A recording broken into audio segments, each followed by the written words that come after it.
Jorge Elizondo, abogado laboralista e investigador de la Universidad Nacional de Rosario. Un gusto que esté en el programa. Para mí también es un gusto estar en tu programa.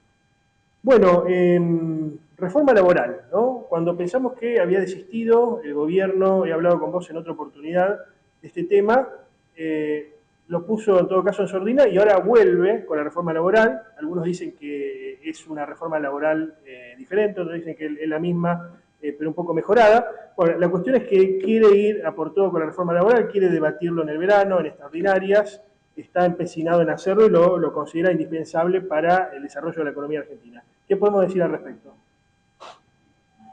La reforma laboral fue siempre un caballito de batalla de los sectores más vinculados a la gran empresa. Por supuesto, siempre poniendo de por medio los intereses de la pequeña empresa, ¿no? Ellos hablan de la pequeña empresa, de las pymes, pero ellos no son las pymes. Los autores, los que hoy están diseñando en algunos estudios jurídicos de Buenos Aires, Funes de Rioja, Julián de Diego, mis colegas también, ¿no? Pero expresan los intereses de las grandes corporaciones, más allá de que gobierne Milei o que gobierne Macri o cualquier otro conservador. Ellos quieren eso desde hace tiempo, pero cuidado, pensemos, ¿esto puede ser distinto? No, no va a ser tan distinto a lo que diseñaron en la famosa ley Banelco. ¿Vos te acordás? ¿Te acordás lo que fue eso? Gobierno de la Rúa, que bueno, por supuesto, todo el mundo quedó impune, ¿no? Terrible fraude que en definitiva el propio Congreso terminó reconociendo y la anuló, la declaró nula. Ahora, lo que pasa es que tenemos un poco de mala memoria. ¿Sabés lo que decía una de las cosas fundamentales de la ley Banelco? Era que los convenios de empresa, los convenios de ámbito menor, como se decía, podían reemplazar a los convenios de actividad. Aun cuando... Convenio único por rama de actividad. Claro, aun cuando sus condiciones no fueran superiores o más favorables, como en definitiva se terminó arreglando durante la presidencia de Kirchner, ¿no? La ley 25788, cuando dice sí, los convenios de empresa existen, por supuesto, pueden existir los convenios sectoriales, pero esos convenios sectoriales no pueden ser peores que el convenio de actividad. Entonces, autoriza, eso existe. Ahora, eso existe, no es que no exista el convenio de empresa. ¿Por qué parece tener más consenso ahora este tipo de reforma? Porque la gente votó, Milei dijo que votó capitalismo. No sé si votó capitalismo, pero le dio el aval el 26 de octubre, a diferencia de otras épocas que la gente no adhería tanto a este tipo de propuestas. Uno hoy, dirían los historiadores, un clima de época, uno habla con gente de diferentes sectores de la calle y te dice, necesitamos la reforma laboral para que haya más trabajo. Pero no saben lo que es. Porque va a haber más trabajo. Bueno, la reforma laboral ya empezó, en realidad. Empezó con la llamada ley bases. En la llamada ley bases, a instancias o el decreto antes, si uno quiere. No, pero el decreto del DNU no se aplica en materia laboral. El DNU, digámoslo, porque hay algunos que piensan y hablan del DNU 70/2023 como si estuviera en vigencia para los trabajadores. Ojo, está suspendido por una sentencia de la Cámara Nacional de Operación del Trabajo en feria de enero, también se trabaja a veces en enero, enero del 2024. ¿Se suspendió? ¿No lo pueden aplicar? No. A ver, ahí está la reforma laboral. En el decreto, en el DNU 70/2023. Esa es la reforma laboral que quieren. ¿Qué consiguieron? Una mini reforma laboral, para ellos, mini, acotada, a instancia de los radicales con peluca, a instancia, es decir, nosotros no vamos a votar la ley base si no está incluido un capítulo sobre la reforma laboral. Entonces lo incorporaron. ¿Pero qué incorporaron?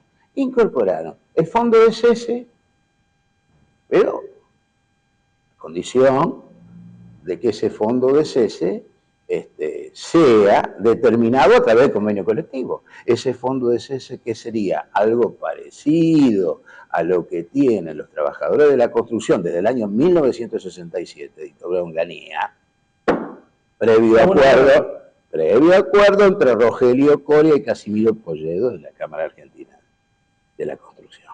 Recordemos esto. El modelo Wokra, ¿cómo se llama? El modelo Wokra. O mochila, le dicen algunos. Claro. Bueno, quieren universalizar eso, algo parecido. Pero hay empresarios que no están de acuerdo con eso. No están de acuerdo. Primero que no sabemos si va a haber sindicatos que se van a venir a ese tipo de acuerdos. Hasta ahora no hay ninguno. Está vigente, ¿eh? Desde julio del año pasado, está vigente. Y no hay ni uno. Ahora, por eso es que ahora hay otra discusión con respecto al tema.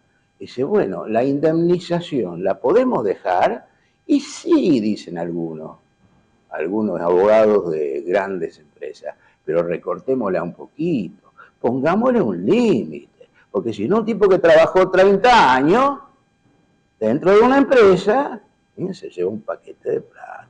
No se va a fundir la empresa. El argumento en ese caso es que se funde la empresa. Sí, es un argumento absolutamente absurdo, totalmente absurdo. Ninguna empresa se funde porque haya un juicio laboral. Yo no conozco ningún caso en el país, ¿eh? Yo conozco, sí, gente que ha cobrado mucho, pero después de un juicio que demoró 5, 6, 7 o 10 años. Ahora, hablando con asesores letrados de La Libertad Avanza, lo decía incluso Jorge Traca, hijo, días pasados, sí, en una entrevista, vos como hombre de derecho lo sabés, una cosa es la letra y lo que se puede aprobar, si es que se aprueba, y otra cosa la práctica. ¿Vos pensás que se puede implementar la reforma laboral de Milei en la práctica, o esto se va a dar de bruces, o va a chocar contra lo establecido, el statu quo? Jurisprudencia en contra y jurisprudencia a favor. Obviamente que va a tener jueces que están dispuestos a aplicarlo. A ver, no nos engañemos. El fondo de cese será muy seguro para el empresario, para el gran empresario, el pequeño no le interesa.